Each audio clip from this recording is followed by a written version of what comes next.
Hello my YouTube family, Radhe Radhe. Welcome to my new blog. कैसे हो आप सभी लोग? उम्मीद करती हूँ आप सब लोग बहुत अच्छे होंगे, मस्त होंगे, अपने जीवन में खुश होंगे। स्वागत है फ्रेंड्स आपके अपनी यूट्यूब चैनल पर। तो फ्रेंड्स, आज दिन मंगलवार है और आज जो डेट है 27 अगस्त है, यानी कि यह जो ब्लॉग है मंगलवार के दिन का है और 27 अगस्त है और आज है जन्माष्टमी। वैसे 26 अगस्त की भी थी जन्माष्टमी, कई लोगों ने 26 तारीख को पूजा करी है और पर हम लोग आज कर रहे हैं, यानी कि आज 27 तारीख को हम लोग जन्माष्टमी मना रहे हैं। तो आप सभी को जन्माष्टमी की ढेर सारी शुभकामनाएं। बाल गोपाल आप सभी पर अपनी कृपा दृष्टि हमेशा बनाए रखें। तो चलिए फ्रेंड्स, ब्लॉग में आगे बढ़ते हैं। तो यहाँ पर जो है इस वक्त अभी 9:15 के लगभग हो रहे हैं और मेरे मॉर्निंग के सारे काम हो गए हैं, जैसे कि साफ़ सफाई, झाड़ू पोछा, क्योंकि जिस दिन व्रत और त्यौहार होता है तो उस दिन घर की साफ़ सफाई करनी होती है। तो वो सारे ही काम मेरे हो गए थे। सारे काम होने के बाद मैं नहा के आ गई थी, साथ ही कपड़े भी धुल लिए थे। तो अभी सारे कपड़े मैं छत पे फैला के आ गई हूँ, क्योंकि घर पे डेली में ही काफ़ी सारे कपड़े निकल जाते हैं बच्चों के, तो मुझे डेली ही कपड़े धुलने पड़ते हैं। तो सारे कपड़े छत में फैलाने के बाद अब मैं आ गई हूँ नीचे और पूजा भी हो गई है मेरी। पूजा करने में भी काफ़ी समय लग जाता है, नीचे मंदिर की साफ़ सफाई करो फिर ऊपर की। तो पूजा पाठ सब हो गया है और इस वक्त अभी बज रहे हैं 10। तो यहाँ पर अब मैं अपने लिए चाय बनाऊंगी और 1 गिलास नींबू डाल के पानी पीऊँगी, क्योंकि सुबह से कुछ भी नहीं पी हूँ। तो सुबह से पानी चाय नहीं पियो ना तो थोड़ा अजीब लगता है, क्योंकि आदत में है। तो देखिए फ्रेंड्स, पानी पीने के बाद, नहा के आने के बाद मैंने आलू बॉईल करने के लिए रख दिए थे। तो आलू अच्छे से बॉईल हो गए हैं, तो उन्हें मैं बाहर निकाल देती हूँ, तो वो ठंडे हो जाएंगे। इसके बाद चाय भी बन गई थी, चाय पी ली हूँ मैंने और आलू अच्छे से ठंडे हो गए थे। तो आलू को छील के मैश कर लेते हैं, क्योंकि आज चीकू का एग्ज़ाम है, तो वो 1 बजे के करीब स्कूल जाएगा। तो जब तक मुझे उसके लिए फलार बनाना है और उसका व्रत भी है। तो हम 3 लोगों का व्रत है और 3 लोगों का नहीं है। तो सब्जी रोटी तो मैंने सुबह ही बना दी थी, क्योंकि ओम को ITI जाना था और वो मंडला जाता है, तो इसलिए जो खाने का काम है मेरा सुबह ही हो गया था। सब्जी रोटी, भिंडी की सब्जी और रोटी बन गई थी। तो अभी मुझे सिर्फ साबूदाने के बड़े बनाना है व्रत के लिए। तो देखिए फ्रेंड्स, आलू मैश हो गए थे, तो अब हम इसमें मसाले डालेंगे। थोड़ा सा जीरा, बारीक कटा हुआ हरा धनिया डाल देते हैं, साथ ही हरी मिर्च और खड़ा धना है उसे हल्का सा दरदरा कर लिए थे, वो डाल देते हैं।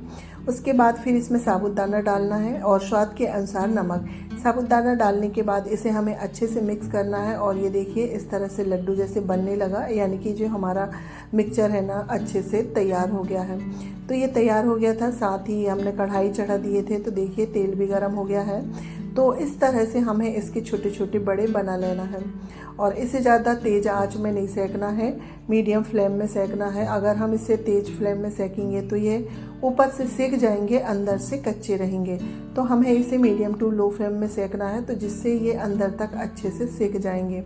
तो यहाँ पर देखिए फ्रेंड्स, हमारे बड़े सेक के तैयार हो गए हैं और साबूदाना के बड़े जो हैं खाने में बहुत टेस्टी लगते हैं। वैसे मैं काफ़ी दिनों बाद बना रही हूँ। तो यहाँ पर फ्रेंड्स सारे बड़े सिक गए थे और बच्चे लोगों का भी खा के हो गया था, अम्मा जी और इनने भी खा लिए थे। तो सारे बड़े सिक गए हैं। तो आ जाइए आप लोग भी गरम गरम बड़े खा लीजिए। तो ये आपकी भी थाली लग गई है और खा के बताइएगा कि बड़े कैसे बने हैं। तो चलिए फ्रेंड्स, यहाँ पर खाना पीना सारा हो गया है, सारे ही काम हो गए थे। उसके बाद ये फिर 1 बजे का समय है, तो यहाँ लग गई हूँ मैं शाम की तैयारी में, क्योंकि मिठाइयाँ बनाना है भोग के लिए और सारी ही मिठाइयाँ मैं घर में बनाती हूँ और एक दिन पहले भी नहीं बनाती हूँ, बासी मिठाइयाँ नहीं चढ़ाती मैं, इसीलिए सारी मिठाइयाँ मैं आज ही बनाऊँगी।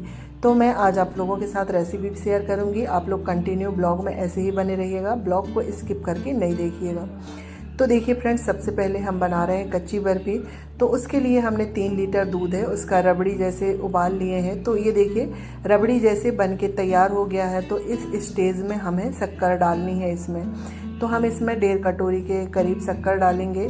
आप अपने टेस्ट के अकॉर्डिंग डाल सकते हैं, हमारे यहाँ थोड़ा मीठा ज़्यादा खाते हैं, तो मैं इसमें 1.5 कटोरी शक्कर डाल रही हूँ। शक्कर डालने के बाद अब हमें इसे रेगुलर चलाना है, क्योंकि ये बीच में चिपकता भी है और फिर ये इस स्टेज में आ जाता है ना तो उछलता भी है, तो थोड़ा हमें ध्यान देना है। तो अब हमें इसे रेगुलर चलाना है और देखिए इसका चलाते चलाते जो है ना कलर चेंज होने लगा है, क्योंकि हमें हल्का सा चॉकलेट कलर चाहिए और हम इसे जितना भी भूनते हैं ना तो इसमें एक ना चॉकलेटी कलर आ जाता है, तो उससे जो क्या है सौंधापन लगने लगता है। तो मिठाई का जो टेस्ट होता है ना बहुत ही अच्छा आता है। तो देखिए भूनते भूनते इसका कलर बिल्कुल चेंज हो गया है और ये हमारी बनके तैयार हो गई है। तो हमें गैस की फ्लेम कर देना है बंद और एक थाली में हल्का सा घी लगा के हमें सारी मिठाई को थाली में ट्रांसफ़र कर लेना है। और ये अभी बहुत गर्म थी ना तो हाथों से फैल नहीं रही थी, तो इसे मैं एक प्लेट की सहायता से चिकना कर दूंगी और ये आसानी से फैल जाती है और खाने में ये बहुत ही टेस्टी लगती है। आप कच्ची बर्फ़ी आप लोग एक बार ज़रूर ट्राई करिएगा। तो इसके ऊपर मैं जो नारियल का बुरादा है ना वो डाल देती हूँ और ये घर के नारियल है, मैंने सारे नारियल को कद्दूकस करके रख ली हूँ। तो इसे ऊपर से डाल देते हैं और ये देखने में बहुत सुंदर लगती है। इसमें आप ड्राई फ्रूट्स भी डाल सकते हैं, मैं कोई भी ड्राई फ्रूट नहीं डाली हूँ। तो चलिए एक बर्फ़ी हमारी बन के तैयार हो गई है। अब हम दूसरी की तैयारी करते हैं। तो अब हम बना रहे हैं मेवा पाक। मेवा पाक बनाने के लिए मेरे पास जो जो ड्राई फ्रूट्स थे मैंने सारे ले लिए हैं। बादाम, काजू है और किशमिश है और ये मखाने हैं। तो इन्हें हमें हल्का सा घी में रोस्ट करना है। तो उसके लिए देखिए घी हमने पहले ही कढ़ाई में डाल दिए थे, घी हल्का सा गर्म हो गया है। तो यहाँ पर एक एक करके हमें सारे ही ड्राई फ्रूट्स को भूनना है और ज़्यादा देर नहीं भूनना है, हल्का सा ही हमें 2 मिनट भूनना है। तो यहाँ पर देखिए बादाम भून गए हैं, उसके बाद हम फिर काजू भून लेते हैं और इसी तरह से किशमिश और मखाने सारे ही ड्राई फ्रूट्स को भून के निकाल लेते हैं। और ये मेवा पाक बनाने में ज़्यादा समय नहीं लगता है, बहुत जल्दी बन जाती है, बहुत ही आसानी से बन जाती है। और इस तरह से भगवान जी के लिए हम अगर कुछ भी चीज़ अपने हाथों से बनाते हैं ना तो उसकी बात ही अलग होती है और खुशी भी अलग होती है। यानी कि आज जो मेरा है ना पूरा समय रसोई में निकल गया था और मुझे इतना अच्छा लग रहा था ये सारी चीज़ें बनाने में। और हर जन्माष्टमी में मैं अपने लड्डू गोपाल के लिए सारी ही मिठाइयाँ अपने हाथों से ही बनाती हूँ। तो चलिए देखिए फ्रेंड्स, सारे हमारे ड्राई फ्रूट्स भुन गए हैं, किशमिश भी भुन गई है। और वैसे आप इसमें और भी ड्राई फ्रूट्स डाल सकते हैं, जैसे पिस्ता, मगज बीज और गोंद सारे ही डाल सकते हैं। पर मेरे पास जो घर में जितनी चीज़ें थी मैं उतनी ही चीज़ों से बना रही हूँ। ये नहीं कि फिर अलग से कुछ और बुलाएं, जो हमारे पास घर में है हम उसी से बना सकते हैं। तो यहाँ पर देखिए मखाने भी भुन गए हैं और घर का जो नारियल है ना उसे मैंने कद्दूकस कर ली हूँ, तो काफ़ी सारा जो नारियल का बुरादा भी निकल गया है। मखाने भुन गए हैं, उसके बाद हमें फिर इसमें हल्का सा नारियल का बुरादा भूनना है।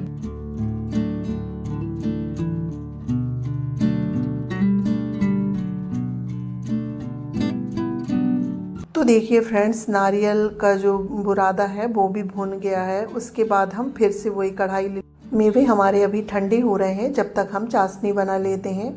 तो यहाँ पर देखिए 2 कटोरी हम शक्कर ले लेते हैं और उसमें हम 1 कटोरी पानी डालेंगे। शक्कर को थोड़ी देर चलाना है जब तक ये घुल जाए, नहीं तो फिर शक्कर क्या है नीचे से चिपक जाती है।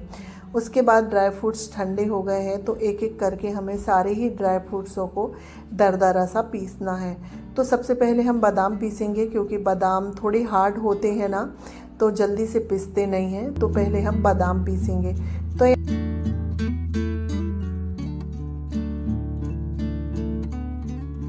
तो यहाँ पर बादाम हल्के से दरदरे हो गए हैं। उसके बाद फिर से हम काजू डाल देते हैं, क्योंकि अभी थोड़े बहुत टुकड़े बादाम के और हैं, तो काजू पीसने में ज़्यादा समय नहीं लगता है, तो काजू के साथ वो पिस जाएंगे। तो यहाँ पर देखिए बादाम और काजू दोनों अच्छे से पिस गए हैं। तो इसे हम जो नारियल का बुरादा है ना इसी में मिक्स कर देते हैं। और तो अब इसी जार में डाल के हम मखाने भी पीस लेते हैं। बाकी सारी चीज़ तो पिस गई है और मखाने को पीसने में ज़्यादा समय नहीं लगता है और हल्का सा हमें इसे भी दरदरा सा ही पीसना है। तो यहाँ पर देखिए मखाना भी हमारा पिस गया है और इसे भी हम वो वाली थाली है, नारियल वाली थाली, उसी में पलटा लेते हैं। और ये हल्का सा नीचे चिपक गया है, तो इसे मैं हाथों की सहायता से निकाल देती हूँ। सारे ही ड्राई फ्रूट्स हमारे पिस गए हैं और यहाँ पर जो चाशनी है ना वो भी बन के तैयार हो गई है। तो ये देखिए जो एक तार है ना, एक तार हमारा खिंचने लगा है। हल्की सी हमें एक तार की चिपचिपी सी चाशनी चाहिए। तो फ्रेंड्स यहाँ पर जो है चाशनी बन के तैयार हो गई है। गैस की जो फ्लेम है ना लो कर देते हैं। उसके बाद हम धीरे धीरे जो ड्राई फ्रूट्स के मिक्सचर है ना उसे ऐड करेंगे। तो अभी मैंने आधा ही डाली हूँ, इसको मिक्स कर लूँगी। उसके बाद हम इसमें पूरा मिक्सचर डाल देंगे।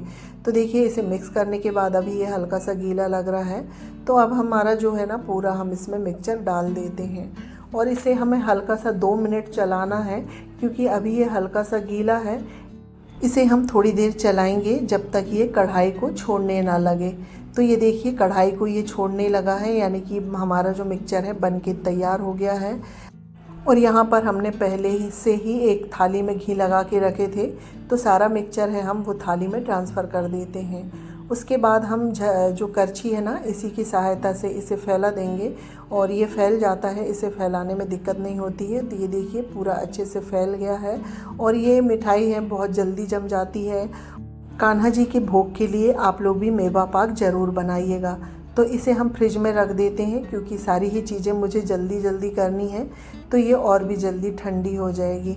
ये मिठाई ठंडी हो रही है जब तक हम पंजरी का प्रसाद बनाने की तैयारी करते हैं, क्योंकि कान्हा जी के जन्मदिन में पंजरी, जो धनिया की पंजरी होती है ना, उसका प्रसाद बहुत ज़रूरी होता है। तो यहाँ पर देखिए फ्रेंड्स, धना पंजरी बनाने के लिए हमने 2 कटोरी धना ले लिए हैं। इसे हमें भूनना है और इसे हमें अच्छे से भूनना है जब तक इसका जो हल्का सा ना कलर चेंज ना हो जाए और इसमें एक अच्छी सी खुशबू आने ना लगे। तो देखिए धना भुन गया है और जब धना भुन जाता है ना, तो इससे काफ़ी धुआं निकलने लगता है। तो जो है धना भुन गया है, तो गैस की फ्लेम कर देते हैं बंद। इसके बाद इसे हमें अच्छे से ठंडा करना है, इसके बाद ही पीसना है। तो धना को तो मैंने पहले ही भून के रख दी थी, तो ये बहुत अच्छे से ठंडा हो गया है। अब हम इसे बारीक पीस लेते हैं। साथ ही हमने 2 कटोरी धना लिए हैं, तो 2 ही कटोरी हमें शक्कर लेना है। तो शक्कर को भी हमने पीस लिए थे, तो अब हम इसे मिक्स करेंगे शक्कर को और धना को। साथ ही हम इसमें आधी कटोरी के करीब घी डाल देते हैं। सारी ही चीज़ों को डालने के बाद इसे हमें अच्छे से मिक्स करना है। और ये ना करछी से मिक्स नहीं हो रहा था, तो मुझे अपना हाथ इस्तेमाल करना पड़ा। और कोई भी चीज़ जितने अच्छे हाथ से मिक्स होती है ना, करछी से नहीं होती है। तो यहाँ पर शक्कर, धना और घी अच्छे से मिक्स कर लेते हैं। तो यहाँ तो सारी चीज़ें अच्छे से मिक्स हो गई थी। इसके बाद फिर ये जो राजगीरा है, राजगीरा की मैंने लाई निकाल के रख ली थी पहले ही। तो इसे भी पंजरी में ऐड कर देते हैं और इसे भी मिक्स कर देते हैं। और इसे डालने के बाद देखिए पंजरी कितनी अच्छी दिख रही है। और हमारे यहाँ राजगीरा की लाई ही डालते हैं, मैं इसमें कोई ड्राई फ्रूट्स वगैरह नहीं डालूँगी। और हमारी जो धना की पंजरी है बन के तैयार हो गई है और देखिए देखने में भी काफ़ी अच्छी दिख रही है। उसके बाद मेरा जो प्रसाद है सारा बन गया था। तो यहाँ पर सारा प्रसाद बन गया था। उसके बाद अब मैं आप लोगों को मिठाई कट करके दिखाती हूँ कि ये कितनी अच्छी बनी है। और अभी सिर्फ मैं एक ही मिठाई कट कर रही हूँ, दूसरी जो मिठाई है आपको नेक्स्ट ब्लॉग में देखने को मिलेगी, क्योंकि ये ब्लॉग बहुत लंबा हो जाता। और अभी पूजा पाठ का और क्या खाना बनाई हूँ मैंने, आप लोग नेक्स्ट ब्लॉग में ज़रूर देखिएगा। तो यहाँ पर देखिए मिठाई अच्छे से कट गई है और काफ़ी अच्छी दिख रही है और खाने में भी काफ़ी टेस्टी बनी थी। तो चलिए फ्रेंड्स, मिठाई कैसी बनी है आप लोग कमेंट करके ज़रूर बताइएगा। इसी के साथ ब्लॉग एंड करती हूँ। ब्लॉग अच्छा लगे तो लाइक शेयर सब्सक्राइब करिएगा। मिलती हूँ नेक्स्ट ब्लॉग में, जब तक के लिए bye bye, take care, thanks for